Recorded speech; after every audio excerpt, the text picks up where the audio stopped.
Hey, salut tout le monde! Aujourd'hui à l'émission, on reçoit Luc Labelle. Luc, c'est un gars extraordinaire. Il y a une couple d'années, avec deux chums, ils sont partis de Montréal, se sont rendus dans le coin de Cancun, 7300 km plus tard et 15 mois d'aventure en kayak de mer le long de la côte est américaine. On s'est entretenu ce matin sur ses motivations, les risques, les enjeux d'une expédition aussi longue. Je vous souhaite une super bonne écoute. Moi, j'ai eu énormément de plaisir à m'entretenir avec lui.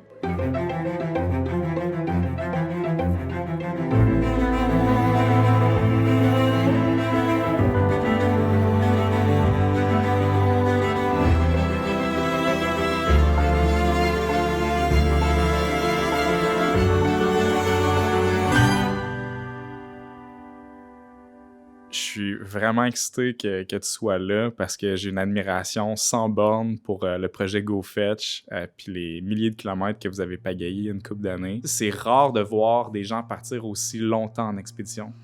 Mais tu sais, c'est pas tant la durée, c'était pas ça l'objectif initial. Nous autres, c'était aller au Mexique. T'es pas parti tout seul, vous êtes partis à 3 parce que c'était pas votre premier projet ensemble. Non, à la base, on avait fait une autre expédition qui était un trip de vélo. On est parti de Kelowna, en vallée de l'Okanagan, pour s'en revenir à Montréal. Fait que ça, c'est l'objectif, c'est de traverser le Canada à vélo alors que vous aviez jamais fait d'expédition de vélo. Jamais de cyclotourisme, nouveau vélo, toute la gang, nouvelle sacoche, tu sais, on part là-dessus. Puis bon, on était jeunes, mais ça a été vraiment dur. On l'a eu d'un dent. Ça se passe beaucoup dans ta tête. Ouais. Fait que là, si t'as pas les bonnes motivations, tu vas commencer à ruminer puis à te dire « Ah non, il faut que je retourne à la maison. » Puis à chaque soir, eux autres, ils appellent leur blonde. C'était comme « Ah oui, je m'ennuie. » La tentation est grande. C'est ça. Fait que du jour au lendemain, juste avant d'arriver à Winnipeg, ils m'ont dit « By the way, demain, nous autres, c'est la dernière journée, puis on prend l'avion puis on retourne à la maison. » What? Puis je l'ai pas vu venir, même s'ils ont lancé plein de signaux, puis que tous les jours, ils étaient comme pas trop contents, un peu marabout. Puis je le voyais pas, je voulais pas nécessairement le voir. Fait que ça m'a rentré dedans. Parce que c'est clair, je me dis, s'ils sont partis du jour au lendemain, on dit du jour au lendemain, mais en fait, il devait avoir des signes un peu avant-coureurs, là. C'est sûr, mais moi, j'étais pas prête à prendre cette décision-là, puis je trouvais qu'à ce moment-là, ça allait être comme... renier une part de moi-même que d'abandonner. C'était vraiment un abandon pour moi. Là, puis je t'en parle encore aujourd'hui en parlant d'un abandon. Du jour au lendemain, encore là, pour moi, là, la veille, je pensais que j'allais continuer jusqu'à Montréal, puis le lendemain matin, ça marchait pas. J'avais froid, j'arrivais pas à retrouver mon énergie, j'avais pas beaucoup d'argent. Fait que je me suis dit, prochaine ville, j'arrête. Que je peux arrêter, où est-ce qu'il y a un autobus, je rentre à la maison, puis ça a été ça. Par contre, pour revenir à l'autre expédition, finalement, le projet, c'était d'aller, de partir de Montréal, suivre la côte est américaine, fait qu'on passait par des rivières pour aller jusqu'à New York. Okay. Et c'est ça, en kayak de mer, on suivait, il y a un chemin qui s'appelle l'intracostal sur une bonne partie de la côte américaine, fait qu'on se retrouvait souvent à être plus protégé que directement en mer, admettons, fait que ça nous a aidé à avancer. Et puis le but, c'était de faire tout le golfe du Mexique pour se rendre jusqu'à la pointe du Yucatan. Ça ressemble à quoi vos journées? Arriver à New York avec les marées, juste traverser la baie de New York pour aller jusqu'au New Jersey. Il y a une courbe d'apprentissage là, qui te rentre dedans, là, puis c'est physique, là, c'est des vagues qui te rentrent dedans. Là. Cette traversée-là, ça a déjà été... c'était la première baie qu'on traversait, fait que plutôt que faire le contour, tu y vas en ligne droite, tu fais la traversée directement. Puis arriver à Sandy Hook, c'est comme une réserve ou c'est un parc national à cet endroit-là. En tout cas, t'as pas le droit, ça a l'air d'arriver en kayak là. Mais c'est là qu'on a dormi. Il a fallu se cacher, attendre la nuit. Les lifeguards, ils partent. Les touristes packent leurs serviettes, puis tout ça. Puis nous autres, il y avait une butte de sable, des dunes de sable un peu plus loin. On a attendu, puis OK, il n'y a pas personne. Hop, pogne les kayaks. On va les poser là, de l'autre côté de la butte. Puis là, parce qu'on voyait qu'il y avait des rangers qui circulaient. Fait que tu veux pas attirer l'attention, fait qu'on s'est dit on va pas monter la tente, il y a des éléments réflecteurs sur des tentes souvent, fait qu'on va juste camper, on avait un moustiquaire, un gros moustiquaire pour se protéger. Fait que monte ça, campe sur la plage, première expérience, c'était de dormir sur la plage directement. Il y a des bébites qui sortent le soir, hein, du sable. Du sable, fait que ça on l'a appris à nos dépens, ça a été une très mauvaise nuit. parce qu'on n'a pas dormi, puis là, t'es au beau milieu de la nuit, tu réalises, OK, tu te fais bouffer, mais est-ce que tu vas vraiment bouger pour aller où? Fait que, anyway, on a passé beaucoup de marais, des marais salins, fait qu'en Virginie, tu sais, d'arrêter sur les îles comme ça, où est-ce que t'es envahi, tu poses le pied, puis t'es envahi de moustiques. Et là, il faut que tu étais dans les hautes herbes, fait que tu peux pas juste mettre ta tente là. Il faut que tu ailles marcher, puis tu trouves une place où tu peux planter ta tente. Pendant ce temps-là, tu te fais comme bouffer complètement. Fait que c'est comme frénétique, là. Tu te tapes partout, tu mets le pied, tu t'en rends pas compte, tu piles dans un nid de fourmis rouges. Puis le moment que tu t'en rends compte, c'est trop tard. Je veux dire, ils sont sur toi, ils sont en train de te bouffer. Ce que je trouve fascinant, je fais une parenthèse, mais c'est que dans le projet, il y a autant les risques de l'environnement, puis liés comme aux moustiques, puis aux marées, puis aux vagues, mais il y a les risques humains, parce que vous pouvez être accueilli en prince quelque part, mais là, ce que tu partages, c'est le fait que l'être humain peut être un danger ici, là. C'est quelque chose de particulier à porter pendant aussi longtemps, là. Tout à fait. Puis ça, aux États-Unis, juste pour continuer sur cette parenthèse-là, là, mais le côté menaçant, les Américains sont très accueillants. Quand t'arrives, surtout, nous autres, on a le privilège d'être 3 hommes blancs qui arrivons comme ça, fait qu'on était quand même bien vus, mais très fréquemment aussi, on pouvait nous ouvrir les bras, mais c'est comme t'es bienvenu, mais t'es pas le bienvenu pour rester. On t'accueille parce que c'est la chose à faire, puis qu'ils veulent être accueillants, mais en même temps, ils te font sentir que t'es pas d'ici, puis sens-toi pas trop confortable. Carrément, il y en a un qui est allé nous montrer sa cache d'armes. Fait que là, il disait « Ah, regarde, ça c'est mes armes. Celle-là, c'est mon couteau préféré. » Puis là, il nous niaisait. Là, moi, tu vois, celle-là, je le prends. Puis là, il nous faisait comme... assemblant. Tu vois, moi, je l'utiliserais de même, tu sais, ou je sais pas. Fait que tout vraiment un peu... tu te sens pas trop confortable, finalement. Puis il y en a un autre, c'est ça, qui nous avait accueillis. Un ancien, genre, PDG de Coca-Cola, en tout cas. Ah, OK. Pour l'anecdote. À couper au montage. Mais il nous a accueillis. Puis tout de suite après, il est revenu, puis il a dit « Ah, attention, il y a des ours dans le coin, mais faites-vous-en pas, j'ai un fusil à la maison, puis je vais pouvoir vous défendre, tu sais, s'il y avait quelque chose. » Mais tu sais, c'était plus pour nous dire qu'il y avait un gun, puis qu'il était capable de se défendre, qu'en fait, parce que des ours dans le coin, je suis persuadé qu'il n'y en avait pas beaucoup, là. En tout cas, fait que c'est ce genre de situation-là où est-ce que tu es accueilli, mais pas trop longtemps. Puis d'ailleurs, en parlant de soutien, il y a une particularité quand même, c'est qu'au moment de partir, puis de partir aussi longtemps, ben, je veux pas vous laisser des gens derrière. Pour moi, j'étais en relation avec une fille à ce moment-là. En couple avec... En couple. Okay. Tu sais, tu rentres dans une bulle quand tu es en expédition, peu importe ce que tu laisses derrière, ça reste intact. Ah ouais, c'est ça. Ça reste intact. Fait que tu un peu comme une cloche de verre, tu sais. Peut-être on pense que ça... La vie a arrêté de tourner, tu sais. Ouais, tu mets tout ça dans ta valise, puis tu pars avec. Puis, je te dis, la moitié du voyage, on parle de 6-7 mois de temps à vivre dans cet état d'esprit-là. Dans les faits, la relation était terminée. Était terminée. Et puis, elle s'était même retrouvée un autre chum c'était un ami que je connaissais. Puis, ils sont encore ensemble, tant mieux. Mais c'est intéressant comment tantôt tu nous parlais du sentiment un peu d'abandon dans l'expédition de vélo. Puis les signes avant-coureurs que tu n'avais pas vus parce que tu étais sur une mission.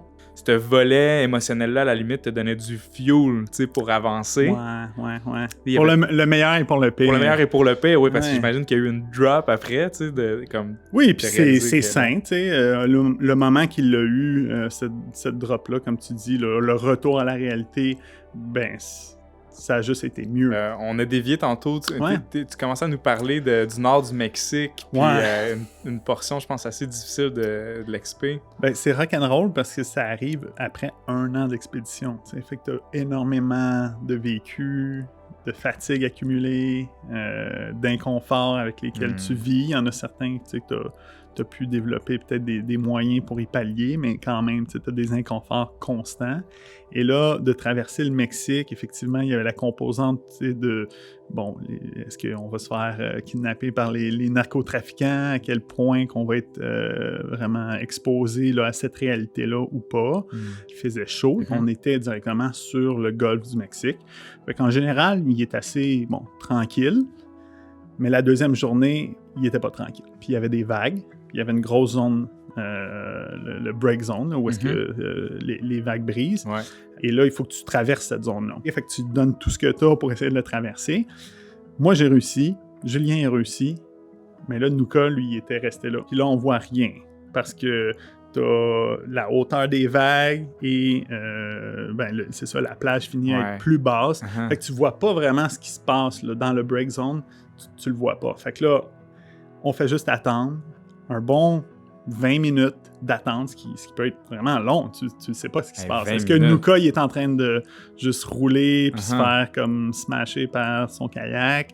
Il est-tu inconscient? Il est-tu encore confortable à essayer de trouver le bon moment pour passer? Mais tu le sais qu'il est en train de vider son énergie. D'une façon ou d'une autre, c'est sûr qu'il est en péril, là, tu sais. Finalement, au bout ce qui m'a paru un très long 20 minutes, on l'a vu émerger, mais pas de notre bord, sur la plage, nous faire des grands signes avec sa pagaie. Fait qu'on retourne sur la plage, il est en état de choc, il s'est fait ramasser par une vague qui était tellement forte que ça a fait décoller son banc en dessous de lui. Fait que là, il s'est retrouvé dans l'eau dans une fraction de seconde. Je pense qu'il s'était battu un peu avec son bateau. Là, lui est en état de choc, Julien va le voir. Là, moi, mon premier réflexe, je vois le kayak, son kayak, il n'y a plus de banc. Ça, c'est majeur, là. Enlève le siège dans ton char, tu n'iras pas bien loin, là. Le bateau, il est quand même sur la plage? Le bateau, il est sur la plage, il n'est pas trop abîmé. Comment tu te sens à ce moment-là? Voyant que Julien il était avec Nuka, moi, c'était tout de suite aller voir où est-ce qu'il est le maudit bout de kayak là, qui vient de perdre. Là. Fait que je l'ai spoté, pas trop loin, là, avec les vagues. Il s'était fait quand même déporter rapidement, à quelques centaines de mètres. Fait que je suis allé chercher son siège, sachant déjà là qu'il va falloir réparer ça. Parce que tu peux pas vraiment avancer sans siège. Tu peux pas repartir sans siège. Là. Tu pourras pas repartir. Sinon, pas aller loin. Là, clairement, pas faire une longue journée. Puis là, je rappelle, on est au beau milieu de nulle part. C'est ça. C'est le désert mexicain. Il y a personne autour. Et on est Vous avez une quantité d'eau limitée. Puis là, lui, Nuka, est-ce qu'il s'est blessé là-dedans? Comme... Oui, ça lui a fait mal. Il s'est fait mal. Ça l'a shaké et traumatisé là, sur le coup. Là. Fait que là, première des choses, on passe de l'autre côté des dunes de la plage.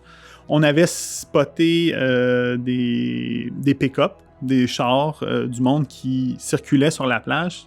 Généralement, c'est des pêcheurs. Fait qu'on s'est dit, on va attendre. Ça, c'est notre porte de sortie. Potentiellement, on va croiser quelqu'un. Il y a quelqu'un, heureusement, là, si on est chanceux, qui va passer, puis on va pouvoir lui demander un lift pour retourner à la communauté.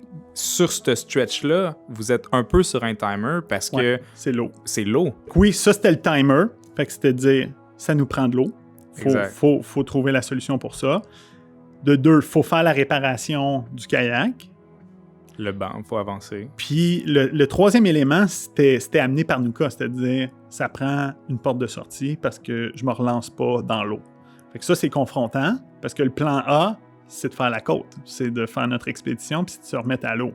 Là, tu te dis, ton coéquipier, il est en train de te dire qu'il veut pas retourner sur la mer puis qu'il faut que tu changes de plan.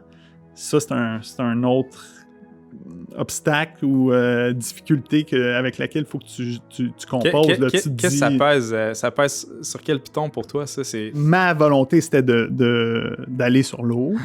Fait que là, tu sais, de continuer juste normalement, comme si rien ne s'était passé. Mais évidemment, c'est une réflexion égoïste. Mais ça fait partie quand même des choses qui te trottent dans la tête là, à ce moment-là. Moi, c'était une réflexion que j'avais. Qu'est-ce qui va arriver? Fait que là, on était avec ces trois constats-là. Parce que quand même, faut le concéder. Ça fait partie d'être dans une équipe. Il y en a un qui a une difficulté, qui vient de se blesser. Moi, qu'est-ce que je peux faire? c'est d'être attentif, puis au moins de prendre les mesures nécessaires pour qu'il se sente mieux. Donc là, clairement, Nuka, il avait besoin de sortir de cette zone-là. Fait que c'était lui qui avait été désigné pour attendre que quelqu'un passe sur la plage pour peut-être aller chercher de l'aide et de l'eau. Pendant que moi et Julien, on allait rester sur place pour faire la réparation. Heureusement, il y a une personne qui est passée cette journée-là, un pêcheur en pick-up, fait que Nuka, il a pu partir. Fait que là, déjà, tu le sais, toi, tu vas rester sur place dans le milieu du désert pendant que ton chum, il reviendra pas la journée même. C'est sûr qu'il va revenir le lendemain. On s'est mis à faire la réparation, mais là, c'est au milieu du désert. Il fait chaud au point que on s'est fait un petit abri, mis notre bâche pour se protéger du soleil, mais encore là, je veux dire, c'est pas juste le soleil, c'est la chaleur qui fait l'intensité. Fait que là, toute la journée, on était assis en dessous de ça, à se protéger parce qu'il y avait des rafales de vent. Fait que là, du sable qui te balait le visage. Là, on a le bof qui est remonté par-dessus le visage au complet finalement, puis tu sais, le chapeau, puis tout, puis tu fais juste rester assis, couché, à attendre dans le désert que ton ami revienne. Juste avec la chaleur, je veux dire, j'arrivais même pas à écrire une phrase complète que je m'endormais de comme chaleur et d'épuisement. Est-ce que pendant cette période-là, il y a eu la pointe, le début d'une conversation, ne serait-ce sur la possibilité d'arrêter l'expédition, de reporter, de prendre une pause, de splitter l'équipe? Nuka l'a probablement évoqué. Puis, tu sais, ça fait peur quand t'es un coéquipier dans une équipe comme ça, puis qu'il y a un des membres. Puis là, tu sais, moi, ça me remettait... Ça t'a-tu replongé? Ça m'a replongé, c'est sûr, dans l'expédition de vélo, tu sais, où est-ce que mes chums m'abandonnaient, puis qu'on n'était pas capable de compléter le projet. Fait que ça, tu veux pas retomber là. Mm-hmm. Fait que la meilleure des choses, c'est ça, c'est de prendre les moyens de... donner la confiance à Nuka, lui donner le temps pour que lui se sente bien puis qu'il veuille continuer. Fait que ça a été ça toute cette journée-là. Okay. Et le lendemain, d'attendre une partie de la journée jusqu'à temps que la cavalerie réellement arrive. Et puis, nice. Tu sais, c'est pas une personne. Il a amené sa famille avec lui. Là, okay, fait que là, et pas juste la famille, une caisse de bière aussi, parce que c'est le party, tu sais, puis que t'as beau être en situation de survie au milieu du désert, tu sais, mais là, eux, ils arrivent, puis c'est comme le party, puis hey, c'est pas grave, on va vous aider. Il était allé chercher des morceaux de bois pour créer un support à kayak, fait qu'on a tout attaché ça avec, tu sais, de la vieille corde un peu rafistolée, mais tu sais, ça tenait là-dessus. Embarque dans la caisse du pick-up en arrière avec la famille, la mère, la fille, puis là, tu sais, hey, prends une bière, puis tout ça. Fait que là, ça change complètement, tu sais, de vibe. Wow. Ce qui est arrivé, c'est qu'ils nous ont ramenés du côté de la baie. Fait que c'était pas la même chose qu'admettons l'intracostal aux États-Unis, okay. Mais quand même, il y avait un côté protégé, fait que du côté de la baie, plutôt que sur la mer. Fait qu'on a pu se remettre à l'eau de ce côté-là, au final, okay.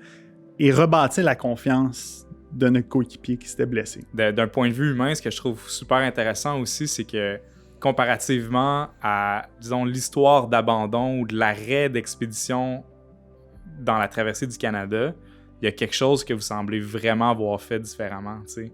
Parce que finalement, tu remettais beaucoup de louanges aux gens qui sont venus vous aider, mais moi, j'aurais envie aussi de souligner de l'extérieur j'ai l'impression qu'il y a une équipe qui a maturé dans son processus de faire face à du doute ensemble, tu sais.